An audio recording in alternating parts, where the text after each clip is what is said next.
Member शरीफ में जलवाबार मुक़द्दस उलमाए अहले सुन्नत हाज़रीन जलसा, पर्दा में रह के सुनने वाली ख़वातीन उम्मत, अस्सलामु अलैकुम व रहमतुल्लाहि व बरकातुहू।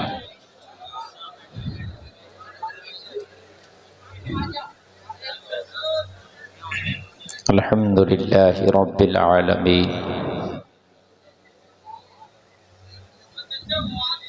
वल आक़िबतु लिल मुत्तक़ीन वस्सलातु वस्सलामु अला अशरफिल अंबियाइ वल मुरसलीन व अला आलिहि व अस्हाबिहि अजमाईन। अम्मा बाद फ़अऊज़ु बिल्लाहि मिनश शैतानिर रजीम। बिस्मिल्लाहिर रहमानिर रहीम।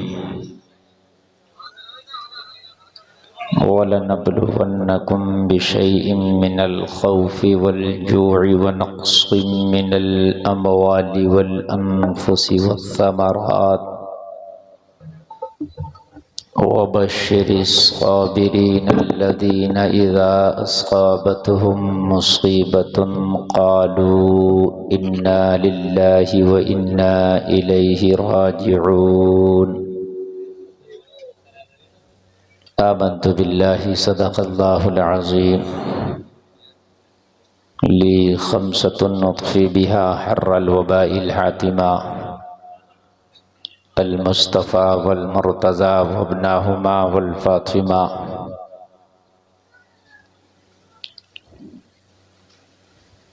तमाम सामिईन झूमकर बारगाह रिसालत में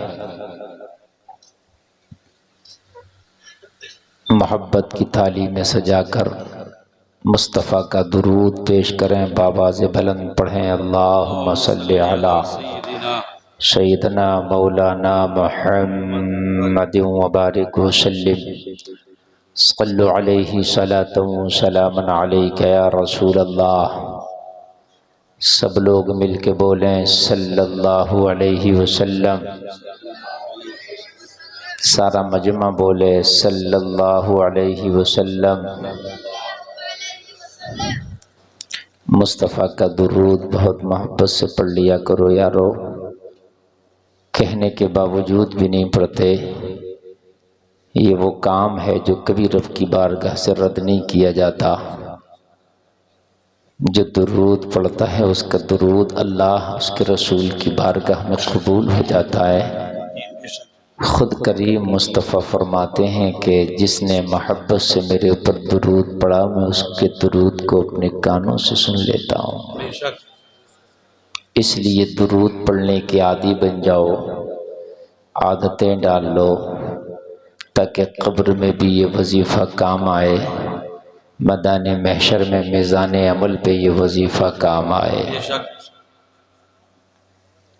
हज़रात, आज इस सिरसी की सरज़मीन पर ज़िक्र शहदाए करबला के नाम से ये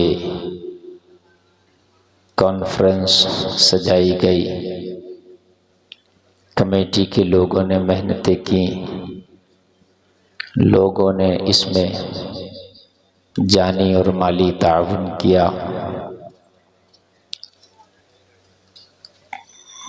बहुत कामयाब तरीके से इस बज़्म को चलाया गया और कामयाब तरीके से अल्हम्दुलिल्लाह ये चल रही है। सदर जलसा हज़रत अल्लामा मौलाना मुफ्ती मोहम्मद आलम साहब क़िबला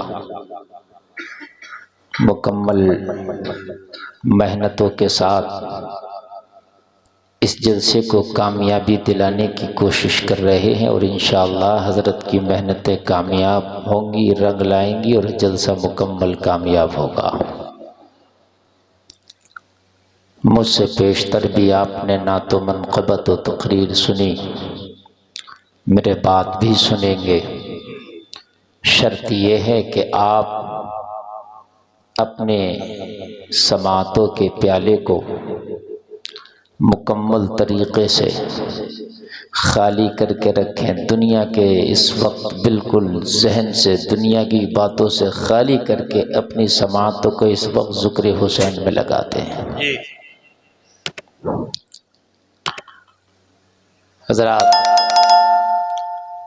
ये मुहर्रमुल हराम का महीना है। मुहर्रम की 10 तारीख गुजरी। आप ने 10 तारीख के बाद ये अपना जलसा सजाया। इंशाअल्लाह कोशिश करूँगा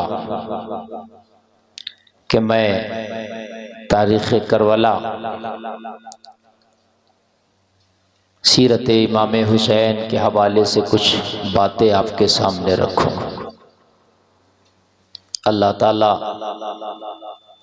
कहने और सुनने से ज़्यादा हमें अमल की तौफीक अता फरमाए। आमीन। हज़रात, ज़िक्र हुसैन वही करते और सुनते हैं जिनको हुसैन चाहते हैं। सबके बस की बात नहीं। ज़िक्र हुसैन करना और सुनना। हाँ, एक बात ज़रूर कहूँगा, हमारे मुआशरे में कुछ खामियाँ ऐसी पैदा हो गई कि जिन खामियों को हम ज़िक्र हुसैन की तरफ मंसूब करके, याद हुसैन की तरफ मंसूब करके अपने मुआशरे में उन चीज़ों को करते हैं, जबकि उन बातों से, उन चीज़ों से न हुसैन का कोई लेना देना है, न ज़िक्र हुसैन का कोई लेना देना है। बात समझ में आ रही है कि नहीं आ रही है? कुछ लेना देना नहीं। हज़रात, मुहर्रम शरीफ का महीना वो है, अगर मुहर्रम की 10 तारीख को रोज़ा रखने के बाद बे औलादा अगर दुआ मांगे तो अल्लाह उसे औलाद अता फरमा दे। बड़ा अहम और मुबारक दिन है ये, जिसमें नबी का नवासा करबला के मैदान में शहीद हुआ। वो कोई आम दिन नहीं है, बहुत मुबारक दिन है। दायमी बीमार, जिसको दवा खा खा के थक गया हो, अगर रोज़ा रखने की इस्तात है तो 10 मुहर्रम का रोज़ा रखे, और नहीं है तो नहीं भी रखे। दुआ करे इमाम पाक का वसीला देकर अल्लाह की बारगाह में, इंशाअल्लाह उसे शिफा मिलेगी। इंशाअल्लाह रब की जात से उम्मीद है कि दायमी बीमार को शिफा मिलेगी। अभी एक साहब है हमारे मिलने वाले, उन्होंने कहा, हजरत मैंने इस बात पे अमल किया, शुगर जैसा मर्ज जिसको दुनिया की डॉक्टरी कहती है ये लाइलाज बीमारी है, ये कब्र में साथ जाती है। कहने लगे, हजरत मैंने 10 और 9 मुहर्रम का रोज़ा रखा और मैंने दिल से दुआ की, अल्लाह का फजल ऐसा हुआ कि आज मेरा शुगर नॉर्मल चल रहा है। ये पावर है तेरे करबला के हुसैन की। लेकिन हमने कुछ उल्टा करना शुरू कर दिया। कुछ खुराफाते हम 10 तारीख में बहुत ज़्यादा बढ़ा दिए। कहीं मेले हैं, कहीं पर हम झूम रहे हैं, कहीं कूद रहे हैं। 10 मुहर्रम को कहीं झगड़े हैं, कहीं रफड़े हैं, कहीं रगड़े हैं, कहीं मुसलमान बच्चियों की बेपर्दगियां हैं। मेरे भाई कान खोल के सुन लो, इमाम हुसैन का यजीद से कोई झगड़ा नहीं था, ना तख्त का, ना जमीन का, ना माइंड का, ना तिजारती, ना बिजनेस का, कोई झगड़ा नहीं था। मसला शरीयत का था। कोई इमाम हुसैन की जमीन नहीं छीन ली थी यजीद ने। बात समझ में आ रही है कि नहीं आ रही है? हाँ, पैसे का भी लेन देन नहीं था। सुन लीजिए, पैसे का भी लेन देन नहीं था। वो कहां शाम में रहता था, ये कहां मदीना में। दूरी भी बहुत ज्यादा थी। तो जलसा में आने वालों मुझे बताओ फिर मसला क्या था? मसला सिर्फ शरीयत मुस्तफा का था। यही बात है कि नहीं? ये बात तो जहन से निकाली देना कि मामला वहां कुर्सी तख्त ना, इनकी ठोकरों में तख्त है, मेरे इमाम की ठोकरों में तख्त है। ये किसी से लेते थोड़ी है तख्त, ये तो अता करने वाले हैं। बेशक। बोलो ना सुभान अल्लाह, बोलो अता करने वाले हैं कि नहीं है? इनकी चौखटों से तख्त मिलते हैं। ये दुनिया और जन्नत के मालिक हैं। आप क्या बात करते हैं? कुछ लोग बुग़्ज़ में आगे बढ़े, इसको तख्त की लड़ाई करार दे दिया। उनका बुग़्ज़ उनके सीने को इतना दागदार कर दिया कि उन्होंने तख्त की लड़ाई बता दिया, इसको दो शहजादों की जंग बता दिया। कान खोल के सुन ले, मैं इन उलमा की मौजूदगी में ये बात कर रहा हूं। मसला तख्त का तो है ये नहीं। अगर बात तख्त की होती, तवज्जो करना, जरा तवज्जो करना, मैं बात आगे बढ़ूंगा और बड़ी आपको समझा कर, बात अगर तख्त की होती तो हजरत सुलेमान अलैहि सलाम के जमाने में एक मलका बिल्कीस थी, उसका तख्त हजरत सुलेमान को मंगाना था।